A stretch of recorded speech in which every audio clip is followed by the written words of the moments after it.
ഡിൻസ്. ഞങ്ങൾ വരുന്നത് അങ്കമാലിക്കടുത്ത് കാലടിയിൽ നിന്നാണ് വരുന്നത്.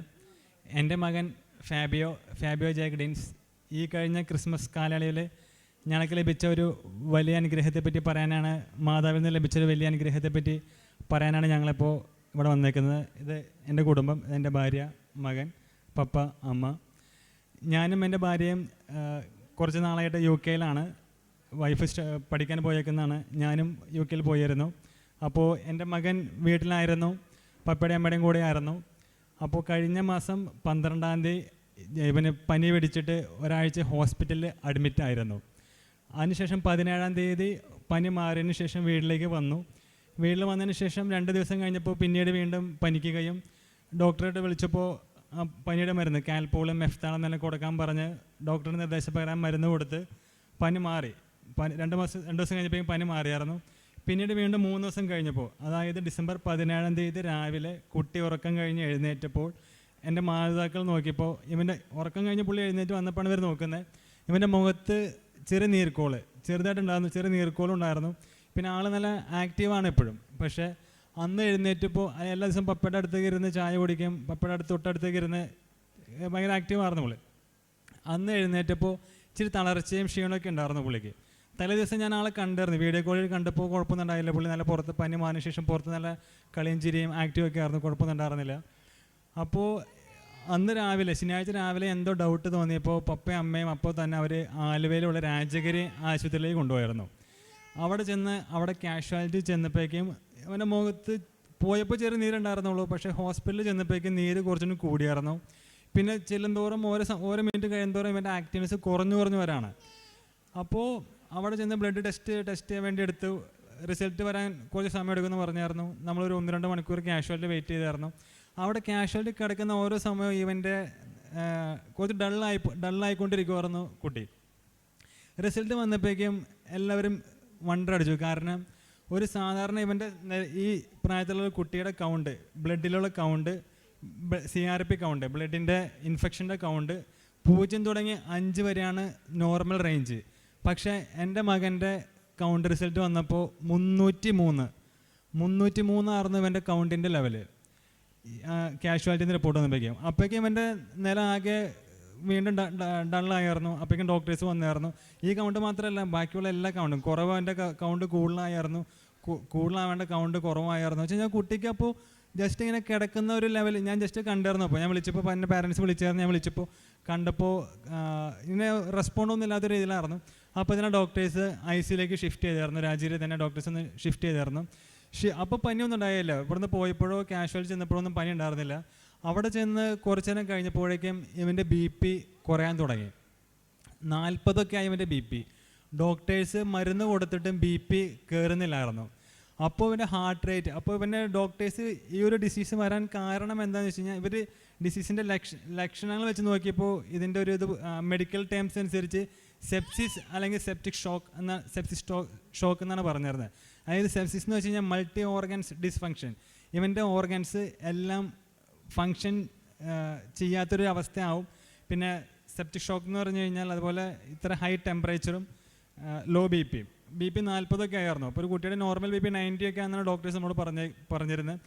അപ്പോൾ ആ ഒരു കണ്ടീഷൻ, പക്ഷേ ഇത് എന്തുകൊണ്ടാണ് എന്നുള്ളത് റെക്ടിഫൈ ചെയ്യാൻ ഡോക്ടേഴ്സിന് ടെസ്റ്റിലൊന്നും ഒരു വൈറസോ ഒന്നും കണ്ടുപിടിക്കാൻ പറ്റിയില്ലായിരുന്നു. അപ്പോൾ എങ്ങനെ ട്രീറ്റ് ചെയ്യണമെന്ന് പോലും അവർ വണ്ടടിച്ച് അവർക്ക് ഡൗട്ടായിരുന്നു. കാരണം എന്ത് കൊടുത്താണ് ഇവൻ്റെ കൗണ്ട് കുറയ്ക്കാൻ, കാരണം വെച്ച് കഴിഞ്ഞാൽ അപ്പോഴേക്കും ബ്ലഡ് ഫുൾ ഇൻഫെക്റ്റഡ് ആയി ഓർഗൻസ് എല്ലാം ഫങ്ഷൻ പോവും, ആ ഒരു ലെവലൊക്കെ ആയിരുന്നു. അപ്പോൾ ഡോക്ടേഴ്സിന് പോലും അറിയില്ല എന്താ ചെയ്യണമെന്നുള്ളത്. അങ്ങനെ വന്നപ്പോൾ അപ്പോൾ ഞാനും വൈഫും ഇവിടെ സ്ഥലത്തില്ലായിരുന്നു. പപ്പയും അമ്മയും മാത്രമാണ് ഉണ്ടായത്. പിന്നെ വൈഫിൻ്റെ ഫാദറും മമ്മിയും വന്നായിരുന്നു. അപ്പോഴേക്കും പിന്നെ കസിൻസ് എല്ലാം ഹോസ്പിറ്റലിലേക്ക് എത്തിയായിരുന്നു എല്ലാവർക്കും. അപ്പോൾ ഡോക്ടേഴ്സ് പറഞ്ഞു നമുക്ക് എന്താണെന്ന് നമുക്കിനി ഒരു നെക്സ്റ്റ് സ്റ്റേജ്, ഡോക്ടേഴ്സ് പറഞ്ഞു ഗോയിങ് ടു ഡെത്ത് സ്റ്റേജ് എന്നാണ് പറഞ്ഞായിരുന്നത് ഡോക്ടേഴ്സ് ഇവർ പറഞ്ഞത്. അപ്പോൾ എൻ്റെ ചേച്ചി UK-യിലുണ്ട്. ഡോക്ടർ ചേച്ചിയായിട്ട് സംസാരിച്ചായിരുന്നു, പീഡിയാട്രീഷ്യൻ അവിടെ ആ ഹോസ്പിറ്റൽ വർക്ക് ചെയ്യുന്നതാണ്. അപ്പോൾ സംസാരിച്ചപ്പോൾ ഇവൻ്റെ ഒരു നില ഭയങ്കര ക്രിട്ടിക്കൽ സ്റ്റേജ് തന്നെയായിരുന്നു. 90% ആൾ ഗോയിങ് ടു ഡെത്ത് സ്റ്റേജ്, ആ ഒരു സ്റ്റേജിലായിരുന്നു ഇന്നിപ്പോൾ കാണുന്ന ഞങ്ങളുടെ കുട്ടി. അന്ന് അപ്പോൾ തന്നെ വെന്റിലേറ്ററിൽ മാറ്റിയായിരുന്നു. വെന്റിലേറ്ററിൽ മാറ്റിയപ്പോഴും മരുന്ന് കൊടുത്തിട്ട് ഇവൻ്റെ BP കൂടുന്നില്ല. അവിടെ ചെന്നപ്പോഴേക്കും ഇവന് പനി വന്നായിരുന്നു. 104 ഡിഗ്രി പനിയായി വെന്റിലേറ്ററിൽ കിടക്കുമ്പോൾ. പിന്നെ ഇവൻ്റെ ഹാർട്ട് റേറ്റ് അപ്പോൾ നോക്കുമ്പോൾ 193 ഹാർട്ട് റേറ്റ്. ഒരു 70 to 110, 110 വരെയാണ് ഒരു കുട്ടിയുടെ ഹാർട്ട് റേറ്റ് വരുന്നത്. അപ്പോൾ അത്രയും ഹാർട്ട് റേറ്റ് വന്നപ്പോൾ ഡോക്ടേഴ്സ് പറഞ്ഞു ഓർഗൻസിൻ്റെ ഫങ്ഷൻസ് ഇല്ലാണ്ടാകുമ്പോഴാണ് ഹാർട്ടിന് ഇത്ര റേറ്റ് വരുന്നത്. അപ്പോൾ കുട്ടിയുടെ കിഡ്നി മറ്റുള്ള ഓർഗൻസൊക്കെ ഫെയിലർ ആവാൻ ചാൻസ് ഉണ്ട്. നമുക്ക് ഒന്നും പറ്റില്ല. ഡോക്ടർമാർ പറഞ്ഞു നമുക്ക് ഇനി മെഡിക്കൽ ഇതിനനുസരിച്ച് നമുക്ക് മരുന്ന് എന്താ കൊടുക്കേണ്ടതെന്ന് പോലെ അറിയില്ല. അപ്പോൾ ഡോക്ടർ പറഞ്ഞതെന്ന് വെച്ച് കഴിഞ്ഞാൽ ഒന്നെങ്കിൽ മിസ്ക്, അതായത് കോവിഡ്, പിന്നെ കഴിഞ്ഞ ഓഗസ്റ്റിൽ കോവിഡ് വന്നായിരുന്നു. അപ്പോൾ കോവിഡ് വന്നതിന് ശേഷം മിസ്ക് എന്ന് പറഞ്ഞ ഒരു രോഗമായിരിക്കാം വരാൻ ചാൻസ് ഉണ്ട്, അതായിരിക്കുമെന്ന് ഡോക്ടർ പറഞ്ഞു. അതുപോലെ തന്നെ ജാപ്പനീസ് ഡോക്ടർ ജാപ്പനിൽ കണ്ടുപിടുത്തൊരു രോഗമായിരുന്നു കാവസക്കി. ഈ ഒരു 2 രോഗമായിരിക്കാം, but not sure. Doctor Bipin ജോസിൻ്റെ ടീമിൽ ആ ഡോക്ടറിൻ്റെ നേതൃത്വത്തിലായിരുന്നു ഡോക്ടർ. അപ്പോൾ നമ്മളെല്ലാം കറക്റ്റായിട്ട് പറഞ്ഞായിരുന്നു. പക്ഷെ എന്നിരുന്നാൽ പോലും ഡോക്ടർ നമുക്കൊരു മരുന്ന് കൊടുത്ത് നോക്കാം എന്നുള്ളൊരു ചാൻസിനാണ് ഡോക്ടർ പറഞ്ഞത്. അത് എങ്ങനെ ഇവൻ്റെ ബോഡിയിൽ റിഫ്ലക്റ്റ് ചെയ്യുമെന്നോ ചെയ്യാതിരിക്കാം, അതിന് ചാൻസസ് ഉണ്ട്. ചെയ്തില്ലെങ്കിൽ നമുക്കൊന്നും ഇവൻ്റെ ഒരു കാര്യത്തിൽ നമുക്കിങ്ങനെ ഇപ്പോൾ ഞങ്ങൾക്കൂടെ വന്ന് നിൽക്കാനൊന്നും പറ്റില്ലായിരുന്നു. 50-50 ചാൻസ് ആയിരുന്നു ആ ഒരു ആൻറ്റിബയോട്ടിക് പിന്നെ എത്രത്തോളം എഫക്റ്റ് ചെയ്യുന്നത്. കാരണം ഓൾമോസ്റ്റ് പനി വന്നായിരുന്നു. 104 ഡിഗ്രി പനിയാണ് വെന്റിലേറ്റർ കൂട്ടി കിടക്കുമ്പോൾ ഉണ്ടായിരുന്നത്. പനി വന്നു കഴിഞ്ഞാൽ ഓട്ടോമാറ്റിക്കായിട്ട് ഈ ഒരു സിറ്റുവേഷനിൽ പനിക്കുമ്പോൾ അത് ന്യൂമോണിയ ആവാൻ ചാൻസ് ഉണ്ട് ഡോക്ടർ പറഞ്ഞു. അപ്പോൾ ഡോക്ടർമാർ പറഞ്ഞു നമുക്കിനി പ്രാർത്ഥന മാത്രമേ രക്ഷയുള്ളൂ എന്ന് പറഞ്ഞായിരുന്നു. അപ്പോൾ അമ്മയാണെങ്കിൽ ഞങ്ങളില്ലാത്തതുകൊണ്ട് അമ്മയും പപ്പയായിരുന്നു ഡോക്ടർമാരോട് കമ്മ്യൂണിക്കേറ്റ് ചെയ്തിരുന്നത്. അപ്പോൾ ഡോക്ടേഴ്സിനോട് അമ്മ പറഞ്ഞു നമ്മൾ കൊച്ചിനെ തിരിച്ച് തന്നെ അമ്മ ഇങ്ങനെ കരഞ്ഞ് പറഞ്ഞപ്പോൾ ഡോക്ടർ പറഞ്ഞത് ആൻറ്റി ഞങ്ങളുടെ കയ്യിലല്ല, ദൈവത്തിനോട് ദൈവത്തിനോട് മാത്രം പ്രാർത്ഥിക്കാൻ പറഞ്ഞായിരുന്നു. അപ്പോൾ ഞങ്ങൾ കഴിഞ്ഞ ഒരു 3-4 മാസം മുന്നേ ഇവിടെ കൃപാസനത്തിൽ ഞങ്ങൾ ഫാമിലിക്കായിട്ട് വന്നായിരുന്നു. അപ്പോൾ ഒരു ക്യാഷ് രൂപം കിട്ടിയായിരുന്നു. അമ്മ അന്ന് ഉടമ്പടി എടുത്തായിരുന്നു. അപ്പോൾ ഞങ്ങൾ അപ്പോൾ അന്ന് ആ സമയത്ത് തുടങ്ങി അമ്മ ഈ കാണുന്ന കാശ് രൂപം എൻ്റെ മകൻ്റെ വെന്റിലേറ്റർ കിടക്കുമ്പോൾ അവൻ്റെ തലയ്ക്ക് ഭാഗത്ത് വെച്ച് പ്രാർത്ഥിക്കാറുന്നു. അമ്മയും പപ്പയും എല്ലാവരും കണ്ണീരോടെ പ്രാർത്ഥനയായിരുന്നു.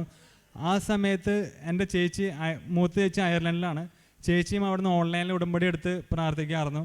അതോടൊപ്പം തന്നെ രണ്ടാമത്തെ ചേച്ചി അയർലൻഡിലാണ്, UK അവിടെയുള്ള ജീസസ് യൂത്തിൻ്റെ എല്ലാവരും ഓരോ ചെയിൻ റോസറി ആയിരുന്നു. അതായത് മാതാവിനോട് ഒരാൾ കഴിയുമ്പോൾ അടുത്ത ആൾ കൊന്ത ചൊല്ലി ഓരോരുത്തരും ഇങ്ങനെ മാറി പ്രാർത്ഥിക്കുന്നത്. അതുപോലെ തന്നെ എല്ലാവരും നാട്ടുകാരും വീട്ടുകാരും നമ്മളറിയാത്ത ഒരുപാട് ആൾക്കാർ മാതാവിനോട് പ്രാർത്ഥിച്ചു. ഇപ്പോൾ പപ്പയായാലും അമ്മയായാലും കൃപാസനത്തിൻ്റെ പ്രത്യക്ഷീകരണ പ്രാർത്ഥന മാറി പ്രാർത്ഥിക്കാറുണ്ട്. പക്ഷെ ഞങ്ങൾ ആ സമയത്ത് ഞങ്ങൾക്കൂടെ എത്താൻ പറ്റില്ലായിരുന്നു.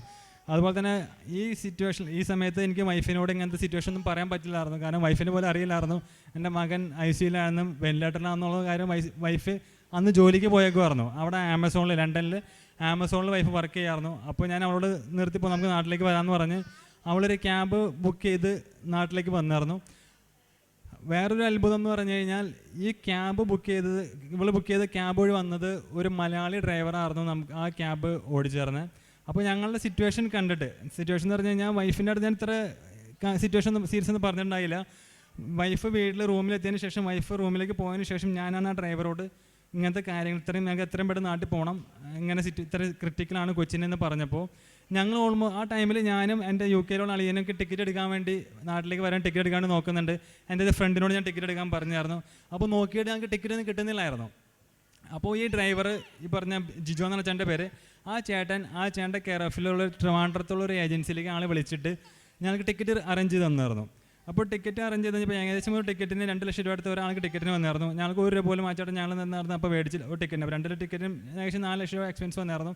പക്ഷേ ആ സമയത്ത് 1 രൂപ പോലും ആ ചേട്ടൻ ഇതുമാതിരി നല്ലൊരു മാതാവിൻ്റെ അടുത്ത് നല്ലൊരു വിശ്വാസിയായിരുന്നു. അപ്പോൾ ചേട്ടൻ ഞങ്ങളുടെ അടുത്ത് നാട്ടിൽ വന്നതിന് സാവകാശം സെറ്റിൽ ചെയ്താന്ന് പറഞ്ഞ് 1 രൂപ പോലും മേടിക്കാണ്ട് ഞങ്ങൾ നിൽക്കുന്നിടത്തുനിന്ന് 280 കിലോമീറ്റർ ഉണ്ട്. ഞങ്ങൾ നിൽക്കുന്ന അവിടെ നിന്ന് 1 മണിക്കൂറിന് അപ്പുറത്തേക്ക് ഒരു എയർപോർട്ട് ഉണ്ട്. ഞങ്ങൾക്ക് അവിടെ നിന്ന് പോകാൻ ഫ്ലൈറ്റ് ടിക്കറ്റ് കിട്ടിയില്ലായിരുന്നു. ഏകദേശം ഞങ്ങൾ നിൽക്കുന്നിടത്തുനിന്ന് 280 കിലോമീറ്റർ അപ്പുറം മാഞ്ചസ്റ്റർ എയർപോർട്ടിൽ നിന്നാണ് ഞങ്ങൾക്ക് ടിക്കറ്റ് കിട്ടിയത്. അവിടെ ആ ചേട്ടൻ 3 മണിക്കൂറിനുള്ളിൽ ഞങ്ങൾക്ക് എത്തണം. കാരണം ഞങ്ങൾ 4 മണിയൊക്കെ ആയപ്പോഴാണ് അവിടുത്തെ സമയം, ലണ്ടൻ ടൈം 4 മണി ആയപ്പോഴാണ് ഞങ്ങൾക്ക് ടിക്കറ്റ് കിട്ടുന്നത്. അവിടെ ഫ്ലൈറ്റ് വരുന്നത് 8 മണിക്കാണ്. അപ്പോൾ 7:30 ആകുമ്പോഴേക്കും ചെക്കിങ് ക്ലോസ് ചെയ്യും. അപ്പോൾ ഞങ്ങൾ ദൈവാനുഗ്രഹം കൊണ്ട് ഞങ്ങൾക്ക് ആ ചേട്ടൻ ഞങ്ങൾ 3 മണിക്കൂറും കൊണ്ട് 280 കിലോമീറ്റർ ആ ചേട്ടൻ ഞങ്ങൾ ഓടിച്ചെത്തിച്ചു. ഞങ്ങൾ അവിടെ ഫ്ലൈറ്റ് കയറി ഞങ്ങൾ നാട്ടിലെത്തിയപ്പോൾ ഞായറാഴ്ച വൈകുന്നേരം ഏകദേശം 4:30-5 മണിയൊക്കെ ആയപ്പോഴാണ് നാട്ടിലെത്തുന്നത്. അപ്പോൾ ഞങ്ങൾ വന്ന് നേരെ കുളിച്ച് ഫ്രഷായി ഞങ്ങൾ വെന്റിലേറ്ററിൽ ചെല്ലുമ്പോൾ ഞങ്ങൾ കാണുന്നത് വെച്ച് കഴിഞ്ഞാൽ ആളുടെ ബോഡി, ഇവൻ്റെ ബോഡി ഫുള്ളിങ്ങനെ വീർത്ത് മുഖമൊക്കെ ഭയങ്കര വേറൊരു ലെവൽ പോലെ ആയിരുന്നു. കുട്ടി ഭയങ്കര ക്രിട്ടിക്കലായിരുന്നു. അപ്പോൾ ഈ ഒരു കാഴ്ച രൂപം അവൻ്റെ തലയ്ക്ക് ഭാഗത്ത് വെച്ച് അമ്മ പ്രാർത്ഥിക്കുന്നുണ്ടായിരുന്നു. ഈ കൊന്ത എൻ്റെ ഉണ്ടായിരുന്നു. ഞാൻ ഈ കൊന്തയിലെ കാഴ്ച രൂപം ഇട്ട് ഞങ്ങൾ അവിടെ നിന്ന് ഒരുപാട് നിന്ന് പ്രാർത്ഥിച്ചു. ആ സെയിം സമയത്ത് തന്നെ മുടങ്ങാണ്ട് പപ്പയും അമ്മയും ഞങ്ങളെല്ലാവരും പ്രത്യക്ഷീകരണ പ്രാർത്ഥന. ഞാനും ഫ്ലൈറ്റിലിരുന്ന് അപ്പോഴൊന്നും വൈഫിന് ഇവിടെ എത്തണ വരെ, ഹോസ്പിറ്റലിൽ എത്തണ വരെ എത്ര ക്രിട്ടിക്കലാണെന്നൊന്നും വൈഫിന് അറിയില്ലായിരുന്നു. ഞങ്ങൾ എല്ലാവരും, കാരണം പറഞ്ഞു കഴിഞ്ഞാൽ ഇത്ര സ്മൂത്തായിട്ട് എനിക്ക് കൊണ്ടുവരാൻ പറ്റില്ല, അതുകൊണ്ട് ഞാൻ പറഞ്ഞിട്ടുണ്ടായിരുന്നില്ല. അങ്ങനെ പ്രാർത്ഥിച്ചു, മാതാവിൻ്റെ പ്രാർത്ഥിച്ചു ഒരുപാട് എല്ലാവരും കൃപാസനത്തിൽ ഒരുപാട് ക്യാൻഡിൽ റിക്വസ്റ്റ് പ്രയറും പിന്നെ ഒരുപാട് പേര് പ്രത്യക്ഷീകരണ പ്രാർത്ഥനയും കേൾക്കുന്നവരൊക്കെയും മാതാവിനോടും കൊന്ത ചൊല്ലി പ്രാർത്ഥിച്ചതിൻ്റെ ഫലമായിട്ടാണ് കുട്ടി ഇന്ന് ഇപ്പോൾ ഇവിടെ നിങ്ങൾ കണ്ട പോലെ തിരിച്ചെത്തിയത്. അപ്പോൾ ഡോക്ടേഴ്സ് ഈ സമയത്ത് പറഞ്ഞായിരുന്നു നമുക്കൊന്നും ചെയ്യാൻ പറ്റില്ല, ഡോക്ടർമാർക്കൊന്നും ചെയ്യാൻ പറ്റില്ല, നമ്മുടെ പ്രാർത്ഥനയുടെ ശക്തി കൊണ്ട് മാത്രമാണ് തിരിച്ചു വരാൻ പറ്റുള്ള ഡോക്ടർ പറഞ്ഞായിരുന്നു. അങ്ങനെ ഈ കൊടുത്ത ഒരു ആൻറ്റിബയോട്ടിക് കൊടുത്തായിരുന്നു. അപ്പോൾ ആൻറ്റിബയോട്ടിക് കൊടുക്കണേക്കാളും മുന്നേ പപ്പയുടെ അടുത്ത് പറഞ്ഞായിരുന്നു നമുക്കൊരു ഉറപ്പില്ല, ഇത് ശരിയായ രീതിയിൽ ബോഡിയുമായി റിയാക്ട് ചെയ്താൽ മാത്രമാണ് നമുക്ക് എന്തെങ്കിലും ഒരു 48 hours കഴിഞ്ഞിട്ടാണ് നമുക്ക് പറയാൻ പറ്റുള്ളൂ എന്ന് പറഞ്ഞായിരുന്നു. അങ്ങനെ 48 മണിക്കൂറിന് ശേഷം ഈ 303 ലെവലെത്തി CRP കൗണ്ട് 67 എത്തിക്കഴിഞ്ഞപ്പോൾ ഡോക്ടേഴ്സിനും ഹോപ്പായി. അപ്പോൾ ഡോക്ടേഴ്സ് പറഞ്ഞു ഇത് അവരുടെ കഴിവുകൊണ്ടൊന്നല്ല, ഇത് പ്രാർത്ഥനയുടെ ശക്തി കൊണ്ട് മാത്രമാണ് നമ്മുടെ ഇത്രയ്ക്കും ഈ ഒരു കുട്ടി 48 മണിക്കൂർ കൊണ്ട് ഈ കൗണ്ട് കുറഞ്ഞതെന്ന് ഡോക്ടർമാർ, ഈ ബിബിൻ ജോസ് ഡോക്ടറിൻ്റെ ടീമിലും ആ ഡോക്ടറും എല്ലാവരും പറഞ്ഞായിരുന്നു. കാരണം വെച്ച് കഴിഞ്ഞാൽ ഒരു ലാസ്റ്റ് 1 year ഇങ്ങനത്തെ ഒരു കേസ് അവിടെ റിപ്പോർട്ട് ചെയ്തിട്ടില്ല എന്നാണ് പറയുന്നത്. കാരണം അത്രയ്ക്കും മോശമായിരുന്നു. ആ സമയത്ത് ഇവൻ്റെ യൂറിൻ പോകുന്നില്ല, അപ്പോൾ കിഡ്നി ഫെയിലർ ആവാൻ ചാൻസ് ഉണ്ട്, പിന്നെ ബ്രെയിനിന് ജസ്റ്റ് ഇങ്ങനെ ഒന്നും തിരിച്ചറിയുന്നില്ല. വെന്റിലേറ്റർ കഴിക്കുമ്പോഴൊക്കെ അപ്പോൾ ഡോക്ടർമാർ പറഞ്ഞു പിന്നെ ഓർഗൻസിനൊക്കെ എന്തെങ്കിലും കുഴപ്പമൊക്കെ വരാൻ 90% ചാൻസ് ഉണ്ട്, പിന്നെ കുട്ടീനെ തന്നെ തിരിച്ച് കിട്ടുമെന്ന് നമുക്കൊരു ഉറപ്പില്ല. അങ്ങനെയൊക്കെ പറഞ്ഞായിരുന്നു. അത്രയ്ക്കും ഡോക്ടർമാർ ഞങ്ങൾ വന്നതിന് ശേഷം ഞങ്ങളുടെ അടുത്ത് പറഞ്ഞത് ഗോയിങ് ടു ഡെത്ത് സ്റ്റേജ്, അതായത് ഞങ്ങളെ മകൻ മരിക്കാറായ സിറ്റുവേഷനിൽ നിന്നാണ് തിരിച്ചു വന്നത്. അതായത് കറക്റ്റ് 22-ാം തീയതിയാണ് വെന്റിലേറ്ററിൽ നിന്ന് മാറ്റുന്നവനെ. അപ്പോൾ മരണക്കിടക്കയിൽ നിന്നാണ് പുള്ളി ദൈവം സഹായിച്ച് മാതാവിൻ്റെ അനുഗ്രഹം കൊണ്ടും കൃപാസന മാതാവിൻ്റെ പ്രത്യക്ഷീകരണ പ്രാർത്ഥനയുടെ ശക്തി കൊണ്ടൊക്കെയും അവന് തിരിച്ചു കിട്ടിയത്. അതിനുശേഷം വെന്റിലേറ്ററിൽ നിന്ന് മാറ്റിയതിന് ശേഷം അവൻ അടുത്ത ടെസ്റ്റ് ചെയ്തപ്പോൾ ടെസ്റ്റ് ചെയ്ത് കഴിഞ്ഞപ്പോൾ ഇവൻ്റെ ഹാർട്ടിൻ്റെ പുറത്ത് വെള്ളക്കെട്ടുണ്ടായിരുന്നു. അപ്പോൾ ഡോക്ടേഴ്സിന് പിന്നെ വീണ്ടും ഡൗട്ട് വന്നിരുന്നു, ഇത് വീണ്ടും ഇൻഫെക്ഷൻ ആവാൻ ചാൻസ് ഉണ്ട്, വീണ്ടും ന്യൂമോണിയ ആവാൻ ചാൻസ് ഉണ്ട്, ചിലപ്പോൾ അത് നമുക്കെടുത്ത് കൾച്ചർ ചെയ്താൽ മാത്രമാണ് നമുക്കത് അറിയാൻ പറ്റുള്ളൂ. അപ്പോൾ ഞങ്ങൾ വീണ്ടും വെന്റിലേറ്ററിൽ മാറ്റി കഴിഞ്ഞപ്പോൾ ഞങ്ങൾക്ക് ചില പ്രതീക്ഷ ആയിരുന്നു. പക്ഷേ എന്നിരുന്നപ്പോൾ ഡോക്ടർ പറഞ്ഞു വെന്റിലേറ്ററിൽ നിന്ന് മാറ്റിയാലും നമുക്ക് ഇനിയും ഇവൻ്റെ ഒന്നും പറയാറായിട്ടില്ല, കാരണം ബോഡിയിൽ ഇപ്പോഴും ചെസ്റ്റിൽ ഇൻഫെക്ഷൻ ഉണ്ട്, അതെന്താണെന്ന് പോലും അറിയില്ല. അപ്പോൾ അങ്ങനെ എല്ലാവരും വീണ്ടും പ്രാർത്ഥന മുടങ്ങാണ്ട് വീണ്ടും തുടർന്ന് തന്നെ പ്രാർത്ഥിച്ചു. പ്രതീക്ഷിക്കുന്ന പ്രാർത്ഥന ഞാനും ചെല്ലി പ്രാർത്ഥിച്ചായിരുന്നു. അതുപോലെ വെന്റിലേറ്റർ കിടക്കുമ്പോൾ അമ്മ എനിക്ക് ഇവിടുത്തെ കൃപാസനത്തിൽ തൈലം തന്നായിരുന്നു, അത് വൈഫിൻ്റെ വിശ്വാസപ്രമാണം ചെല്ലിട്ട് ഇവൻ്റെ നെറ്റിത്ത് കുരിശ് വെച്ച് പ്രാർത്ഥിച്ചായിരുന്നു. അപ്പം അതിൻ്റെയൊക്കെ ശക്തി കൊണ്ടും ആ ഒരു മാതാവിൻ്റെ അനുഗ്രഹം കൊണ്ടും ടെസ്റ്റ് റിസൾട്ട് വന്നപ്പോൾ, അതായത് ഇവൻ്റെ ചെസ്റ്റിൻ്റെ അവിടെ നിന്ന് ടാപ്പിംഗ് എന്ന് പറഞ്ഞ ഒരു ഇതുണ്ട്, ചെസ്റ്റിൽ നിന്ന് കുത്തിയെടുത്ത് ആ ഒരു ഫ്ലൂയിഡ് കുത്തിയെടുക്കുകയാണ് ചെസ്റ്റിൽ നിന്ന് എടുക്കുന്നത്. അങ്ങനെ എടുത്ത് ടെസ്റ്റിന് വിട്ടു കഴിഞ്ഞപ്പോൾ അതും നെഗറ്റീവാണ്, കുഴപ്പമൊന്നുമില്ല. അങ്ങനെ ഒരു 6 ദിവസം കഴിഞ്ഞപ്പോഴേക്കും ICUന്ന് ഡിസ്ചാർജ് ആവാത്തക്ക രീതിയിൽ പുള്ളി എത്തി. അപ്പോൾ ഡോക്ടർ ആ ഒരു സിറ്റുവേഷനിൽ, അതായത് 6 ദിവസം കഴിഞ്ഞപ്പോഴേക്കും ഡോക്ടർമാർ പറഞ്ഞു ഇതൊരു മിറാക്കിളാണ്. ഡോക്ടേഴ്സ് പറഞ്ഞു ഇതൊരു മിറാക്കിളാണ്, ഇത്രയും ക്രിട്ടിക്കലായ കുട്ടി ഇത്രയും പെട്ടെന്ന് റെഡി ടു ഷിഫ്റ്റ് ഹോം, വീട്ടിലേക്ക് പോകാത്തക്ക രീതിയിൽ മാറിയെങ്കിൽ ഡെഫിനറ്റ്ലി ഇതൊരു അത്ഭുതം തന്നെയാണെന്നാണ് ഡോക്ടർമാർ പറഞ്ഞത്. അതിനുശേഷം ഡോക്ടർ പറഞ്ഞു നമുക്ക് വേണമെങ്കിൽ, അതായത് ഡിസംബർ 24-ാം തീയതി ഡോക്ടർ പറഞ്ഞു നമുക്ക് വേണമെങ്കിൽ വീട്ടിലേക്ക് പോകാം, അതല്ലെങ്കിൽ വേണമെങ്കിൽ ഒരു ദിവസം കൊണ്ടേയും ഇപ്പോൾ ICUന്ന് മാറിക്കഴിഞ്ഞപ്പോൾ നമുക്ക് ഒരു ദിവസം കൊണ്ടേയും റൂമിലൊന്ന് കിടന്നിട്ട് അപ്പോൾ ICU നിന്ന് മാറിക്കഴിഞ്ഞപ്പോൾ പിന്നെ ഫ്ലൂയിഡായിട്ടാണ് ഫുഡ് കൊടുത്തുകൊണ്ടിരുന്നത്. അപ്പോൾ കാലിനൊന്നും ബലമില്ലാത്തതുകൊണ്ട് പുള്ളിക്ക് നടക്കാനൊന്നും പറ്റില്ലായിരുന്നു. എപ്പോഴും ഞാനും വൈഫും പിന്നെ പപ്പയും അമ്മയൊക്കെ മാറി എടുത്തുകൊണ്ട് നടക്കണം. അപ്പോൾ ഡോക്ടർമാർ പറഞ്ഞു വേണമെങ്കിൽ ഒരു ദിവസം കൊണ്ട് നമുക്ക് ഇത്രയും ക്രിട്ടിക്കലായ സ്ഥിതിക്ക് ഒരു ദിവസം വേണമെങ്കിൽ ഒബ്സർവേഷനിൽ ഹോസ്പിറ്റലിൽ കിടന്നിട്ട് നമുക്ക് തിങ്കളാഴ്ച ക്രിസ്മസ് കഴിഞ്ഞ് പിന്നെ തിങ്കളാഴ്ച ഡിസ്ചാർജ് ആയി പോകാമെന്ന് പറഞ്ഞായിരുന്നു. അപ്പോൾ അങ്ങനെ ICUയിൽ നിന്ന് റൂമിലേക്ക് മാറി റൂമിൽ വന്നിട്ട് നന്നായിട്ട് ഫുഡ് കഴിച്ച് വേറെ കുഴപ്പങ്ങളൊന്നും ഇല്ലാത്ത രീതിയിൽ പുള്ളി നന്നായിട്ട് റെസ്പോണ്ട് ചെയ്തായിരുന്നു. പിന്നെ എല്ലാവരും പഴയ മുമ്പ് എങ്ങനെയായിരുന്നു ആക്റ്റീവ് ആയിരുന്നത് അത്രയും ആ ഒരു രീതിയിലേക്ക് പുള്ളി തിരിച്ചെത്തി. അത് തിരിച്ചെത്തിയത് എങ്ങനെയാണെന്ന് വെച്ച് കഴിഞ്ഞാൽ നമ്മുടെ കൃപാസേന്ദ്ര മാതാവിൻ്റെ അനുഗ്രഹം കൊണ്ട് മാത്രമാണ്, പ്രാർത്ഥനയുടെ ശക്തിയും കൊണ്ടും.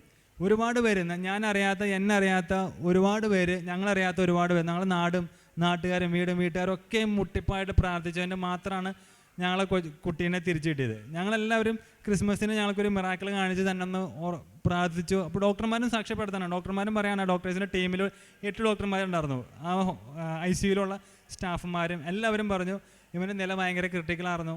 ഇപ്പോൾ എല്ലാവരും റിക്കവർ ICUയിൽ നിന്ന് വെന്റിലേറ്ററിൽ നിന്ന് മാറ്റിയതിന് ശേഷം ഞാൻ പേഴ്സണലായിട്ടൊരു നേഴ്സിനോട് ചോദിച്ചായിരുന്നു എങ്ങനെയായിരുന്നു വന്നപ്പോൾ സിറ്റുവേഷൻ എങ്ങനെയായിരുന്നു, ഇത്ര ക്രിട്ടിക്കലായിരുന്നു ഞാൻ ചോദിച്ചപ്പോൾ ആ നേഴ്സും എന്നോട് പറഞ്ഞ കാര്യം എന്ന് പറഞ്ഞു കഴിഞ്ഞാൽ ഭയങ്കര മോശം അവസ്ഥയിലാണ് ഇവിടെ എത്തിയത്. ഇത് എന്തുകൊണ്ടാണ് എത്തിയെന്നുള്ളതും ഇവന് എന്തുകൊണ്ടാണ് ഇങ്ങനത്തെ ഒരു രോഗം വന്നതെന്നുള്ളതും ഇത് നമുക്ക് ഡോക്ടേഴ്സിന് ഇതുവരെ കണ്ടുപിടിക്കാൻ പറ്റിയിട്ടില്ല.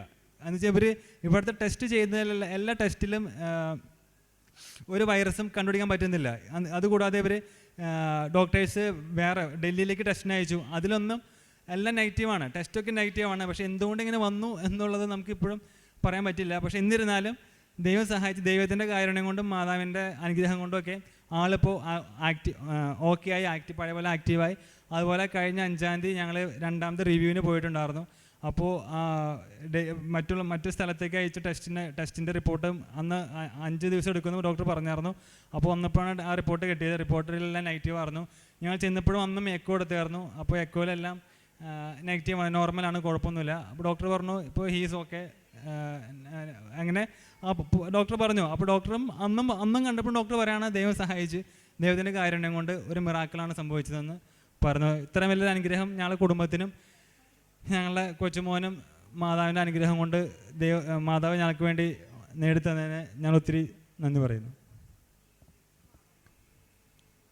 മരണത്തിൽ നിന്ന് ദൈവം രക്ഷിച്ച ഒരു വലിയൊരു സാക്ഷ്യമാണ്. ഈ കുടുംബം ഉടമ്പടിയെടുത്ത കുടുംബമാണ്. ദൈവം നമ്മുടെ ജീവിതത്തിൽ ചെയ്യുന്ന വലിയ കാര്യങ്ങൾ ഉടമ്പടിയെടുത്ത മക്കൾക്ക് മനസ്സിലാവുന്നത്, പ്രകടമാവുന്നത് ഓരോ പ്രതിസന്ധികളിലൂടെ കടന്നു പോകുന്ന സമയത്താണ്. ഉടമ്പടിയിൽ ലഭിക്കുന്ന വലിയൊരു കാര്യം സംരക്ഷണം എന്നുള്ളതാണ്. കുഞ്ഞ് 90% മരണത്തോളം എത്തി എന്ന് പറയുമ്പോൾ ഈ കുടുംബം ചെയ്യുന്നത് ഉടമ്പടി കാശുരൂപം വെച്ച് പ്രാർത്ഥിച്ചു. യാക്കോബ് ദൈവത്തോട് ഉടമ്പടി അനുസ്മരിച്ചുകൊണ്ട് കല്ല് നാട്ടിയതുപോലെ ഉടമ്പടി ചെയ്യുന്ന മക്കൾക്ക് അതനുസ്മരിപ്പിച്ചുകൊണ്ട് ഉടമ്പടി നേർച്ച വസ്തുക്കളുണ്ട്. ഈ ഒരു പ്രതിസന്ധിയുടെ മരണത്തിൻ്റെ സമയത്ത് ഈ കാശുരൂപം വെച്ചുകൊണ്ടാണ്, ഉടമ്പടി അനുസ്മരിച്ചുകൊണ്ടാണ് ഈ കുടുംബം പ്രാർത്ഥിക്കുന്നത്. ഡോക്ടേഴ്സ് എല്ലാം മരണത്തോളം എത്തി, എന്ത് ചെയ്യണമെന്നറിയില്ല ഒത്തിരി അവസ്ഥയിൽ നിൽക്കുന്നു. അസുഖമറിയുമ്പോഴാണ് അതിന് മരുന്ന് നൽകുന്നത്. ഇവിടെ എന്ത് അസുഖമാണ് എന്നറിയില്ല. ആ സമയത്ത് ഈ കുടുംബം എല്ലാവരും പ്രാർത്ഥിച്ചതിൻ്റെ ഫലമായിട്ട് കുറച്ച് ദിവസങ്ങൾ കൊണ്ട് തന്നെയാണ് മരുന്ന് ഫലിക്കുവാൻ തുടങ്ങിയതും ഈ കുഞ്ഞ് ജീവിതത്തിലേക്ക് വരുവാൻ തുടങ്ങിയത്. ഈശോ ഒരു കുഞ്ഞിനെ ബാലികയെ സുഖപ്പെടുത്തുന്നത് നമ്മൾ സുവിശേഷത്തിൽ വായിക്കുന്നുണ്ട്. ഈശോയെ കുടുംബത്തിലേക്ക് കൊണ്ടുവരുന്ന സമയത്ത് പുറത്തു നിന്നുള്ള എല്ലാവരും കുഞ്ഞ് മരിച്ചു എന്ന് ഉറപ്പിച്ചുകൊണ്ട് നിൽക്കുന്ന സമയത്ത് ഈശോ ആ കുടുംബത്തിലുള്ളവരെ മാത്രം കൂട്ടിക്കൊണ്ട് ആ കുഞ്ഞിൻ്റെ അടുക്കിലേക്ക് പോവുകയും ബാലികയെ എഴുന്നേൽക്കൂ എന്ന് പറഞ്ഞുകൊണ്ട് ആ കൊച്ചിനെ പിടിച്ചെഴുന്നേൽപ്പിക്കുകയും ചെയ്തു. ഇതുപോലെ തന്നെ മരണത്തോളം എത്തിയ ഈ കുഞ്ഞിനെ ഉടമ്പടിയെടുത്ത ഈ കുടുംബത്തിൻ്റെ പ്രാർത്ഥനയും വിശ്വാസവും എല്ലാം കൊണ്ട് തിരിച്ച് ജീവനിലേക്ക് കൊണ്ടുവന്ന ഒരു സാക്ഷ്യമാണ്. റോമ 19 പറയുന്നത് യേശു കർത്താവാണ് എന്ന് അധരങ്ങൾ കൊണ്ട് ഏറ്റുപറയുകയും ദൈവം അവനെ മരിച്ചവരിൽ നിന്ന് ഉയർപ്പിച്ചുവെന്ന് ഹൃദയത്തിൽ വിശ്വസിക്കുകയും ചെയ്താൽ നീ രക്ഷ പ്രാപിക്കും. ഉടമ്പടി പ്രാർത്ഥന യേശു കർത്താവാണ് എന്ന് പ്രഖ്യാപിക്കുന്ന പ്രാർത്ഥനയാണ്. കാരണം ഇവിടെ യേശു പറയുന്ന കാര്യങ്ങളാണ് നമ്മൾ അനുസരിക്കുന്നത്. യേശു പറയുന്ന കാര്യമനുസരിച്ചാണ് ഉടമ്പടി ചെയ്യുന്നവർ ജീവിക്കുന്നത്. പരിശുദ്ധ അമ്മ അങ്ങനെ ജീവിക്കുവാനായിട്ട് നമ്മളോട് ആവശ്യപ്പെടുന്നു. അവൻ നിങ്ങളോട് പറയുന്നത് പോലെ ചെയ്യുവനെന്ന് പറഞ്ഞുകൊണ്ട് പരിശുദ്ധ അമ്മയിലൂടെ ദൈവം ചൊരിഞ്ഞ ഈ വലിയ അനുഗ്രഹത്തിന് കൈയടിച്ച് ദൈവത്തെ മഹത്വപ്പെടുത്താം. യേശുവെ നന്ദി, യേശുവെ സ്തോത്രം, യേശുവെ ആരാധന. അത്യപൂർവ ദൈവാനുഭവങ്ങൾ ഇനി നിങ്ങൾക്കും സ്വന്തം.